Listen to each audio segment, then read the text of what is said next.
But they maybe let's say they work it out. Go for 10 minutes, because they've been diddling around until they said they weren't. Yeah, they're just diddling around doing that ego thing of musicians, like showing that they can tune their instruments for us.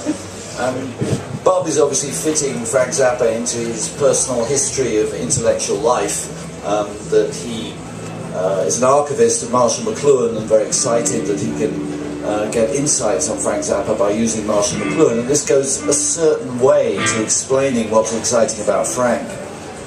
But for me it falls short, because I can see people listening and thinking, well, I don't buy into Marshall McLuhan. Frank Zappa never read Marshall McLuhan. Why do we have to listen to Marshall McLuhan? Well, it's a way for Bob to find that Frank Zappa is a proper artist who deals with every sense and is highly skeptical about the cultural items produced by artists at the same time. This provides a very exciting dynamic, but it's one with its own history and its own set of heroes. So I'm both excited by what Bob says, but disappointed that it can be dismissed as the product of McLuhanism, when I think the Frank Zappa attitude goes back to Diogenes, the man who lived in a barrel and masturbated openly in public and made fun of the philosophers, and was a hero for the Greeks, for some of the Greeks, and made fun of the great systems invented by Plato, his republic, his returning to the Egyptian mode as the kind of society that we ought to have, a highly hieratic society with an ordered system where everyone knew their place. Now I think Frank is a rebellion against classicism. He's the bohemian rebel against the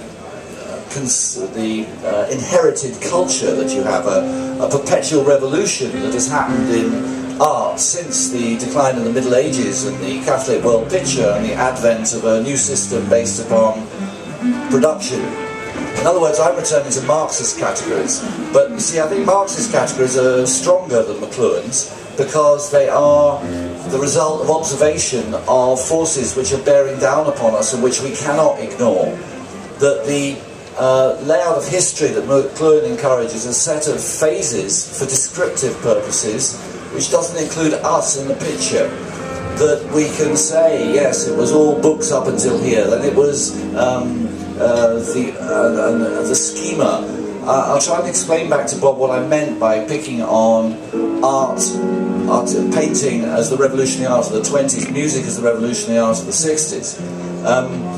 I'm talking about a critical evaluation from my own person about what's exciting, and I expect people to disagree with me or to argue with it.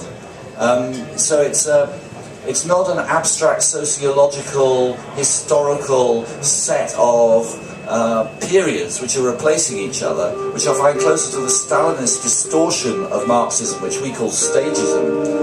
That it's an observation about what is the critical art of the times. And the question I'd like to ask is Zappa still critical?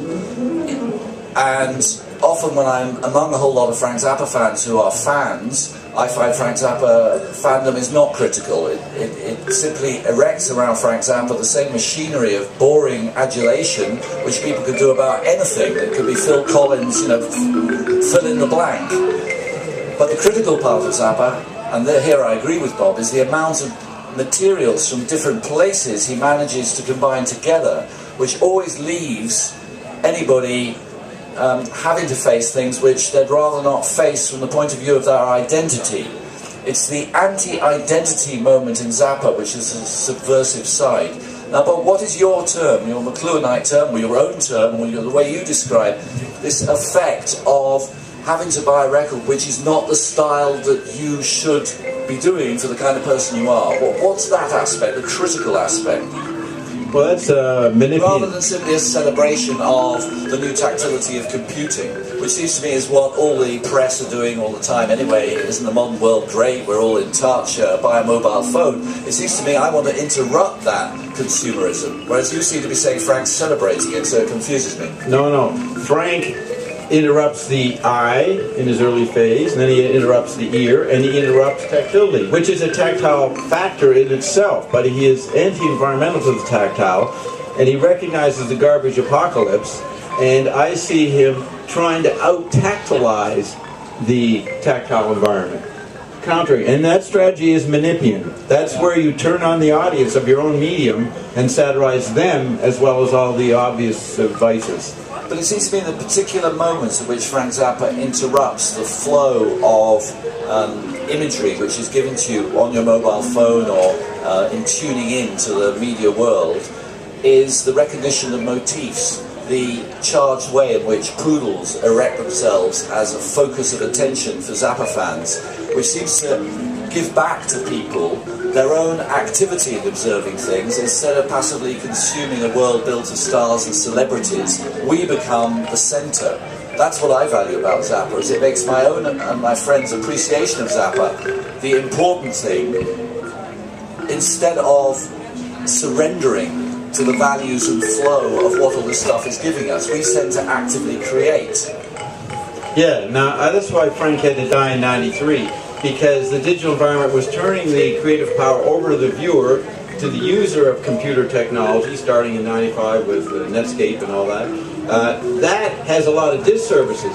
But Frank was the prophet of do-it-yourself anytime, anywhere at all. That's the way we live today. With email and all that we do digitally, and Finnegan's Wake is written as if it's constant email battling and digital foreplay, and there even is the word Emalia in Finnegan's Wake, E-M-A-I-L-I-A. He named this period. So I don't see Frank could be a Manipian anti-environment from '93 on. The computer allowed everybody who get on the computer, you get into YouTube and blogosphere later, they all become Manipians. So then Frank then is retrieved as an anti-environment by his own discipline, his own modernism, his own 19th century self.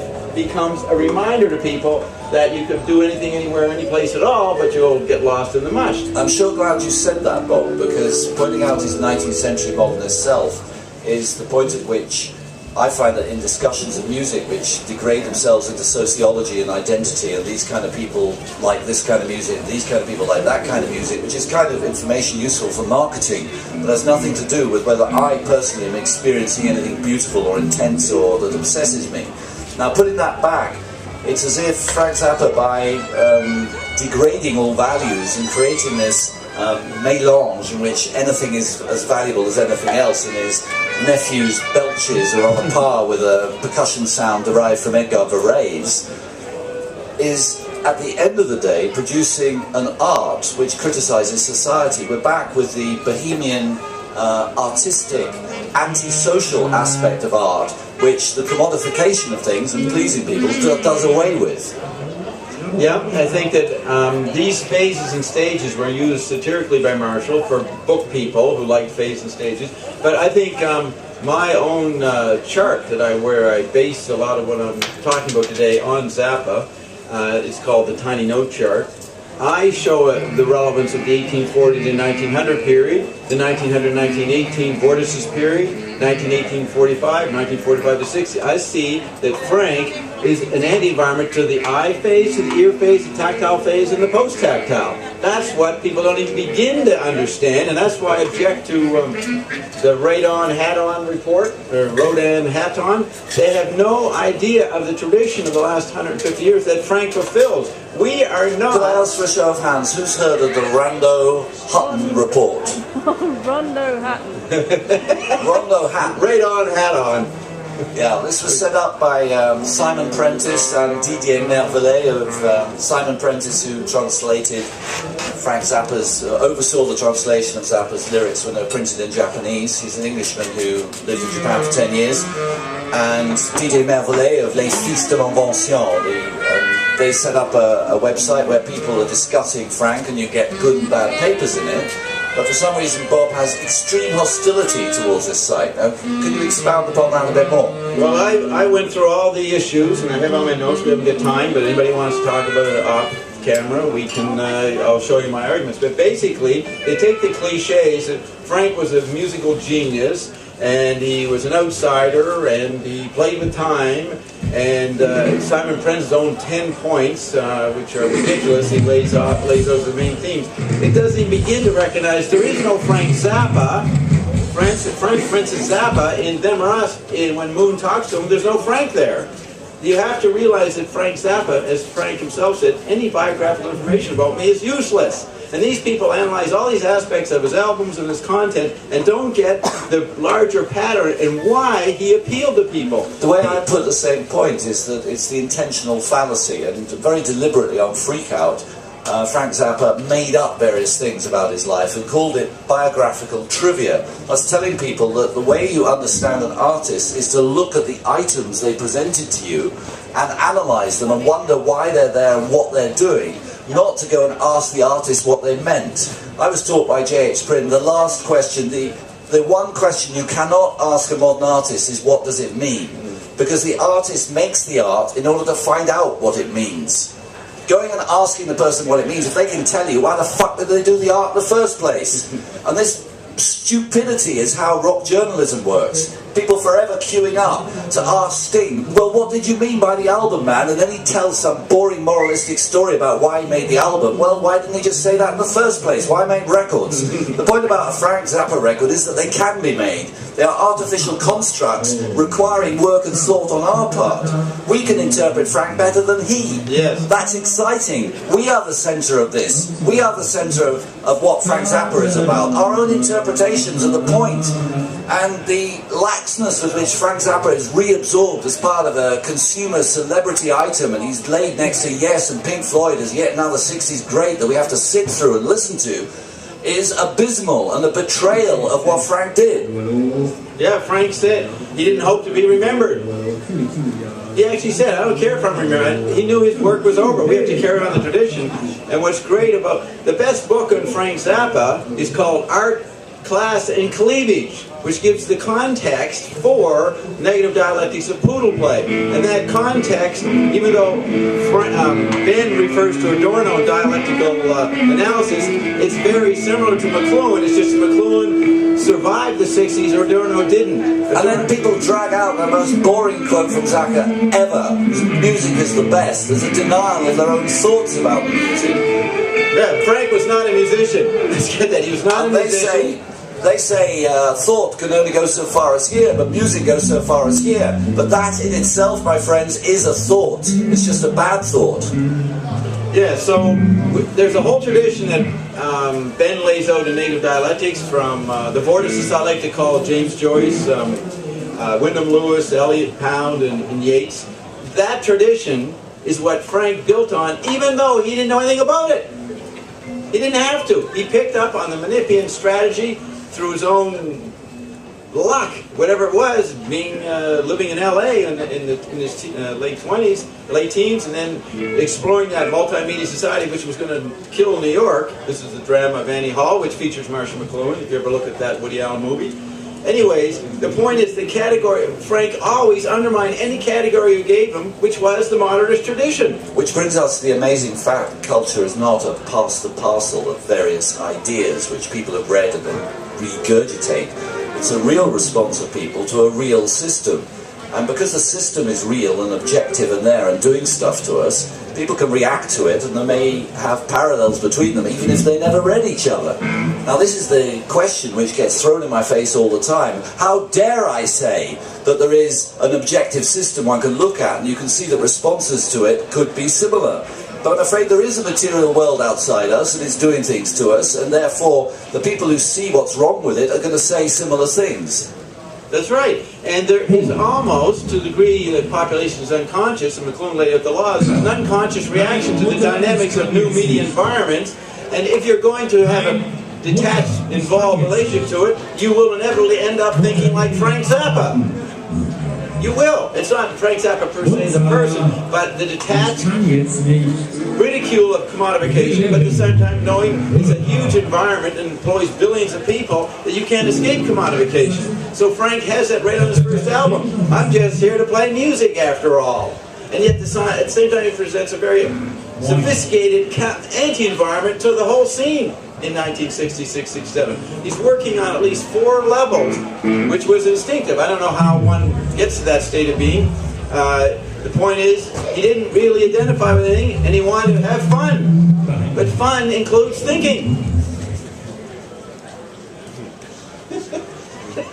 As Has anyone else got something to say? Yeah, we're willing to now get tactile and have a response. You guys better say something. You guys are idiots if you don't say anything. Like, They're all falling asleep. Look at them. That's a defensive reaction. That's only a few. There's still some alive. The point is, you're stupid if you don't interact with Frank and what he left and do it active in imaginative ways or stupid ways. But at least don't be passive. So, you're going to prove my opening point. Now this guy's going to say it. Come and use the microphone so we can all hear you. You're stupid if you don't respond. My name is Ed Lick, I'm 70 and so the guy who described the dumb one. But I think it's a good idea for Mr. Bob to write an article at the Rondo Hatton report the site. That might create some reactions. I know, waiting for reactions. Simon doesn't like me. Simon won't publish me. I don't think that's true, Bob. I think you'd be very pleased to publish. I'm just being controversial. I'm just being controversial. The thing is, Bob can't actually write. That's right. I know, right? I speak. That's his problem. But I can write. I'll submit it. I did an article. I'll submit it. And now we have the problem of competing with the music, which... Well, what do you guys? You want to come up here and interact and keep talking? Counter the music? Shall we go out and protest the music? I'm Hasi. I have not read much on McLuhan or whatever, but I really dig your trousers. I'm from Hawaii. You should like them. I'm the man from Utopia. That's what the article's going to be called for Simon's paper. The man from Utopia. Maui, Hawaii. I recommend it. Only because we have the internet. It'd be terribly boring if we didn't have the internet. The internet is our culture today. You can go to Maui, have a wonderful physical body life. You got the internet, you're in touch. You can go to Idiot Bastard Design, you can go to all these sites, right? Enjoy Frank.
We're gonna go try to find a quiet place and talk to some people if they want to talk.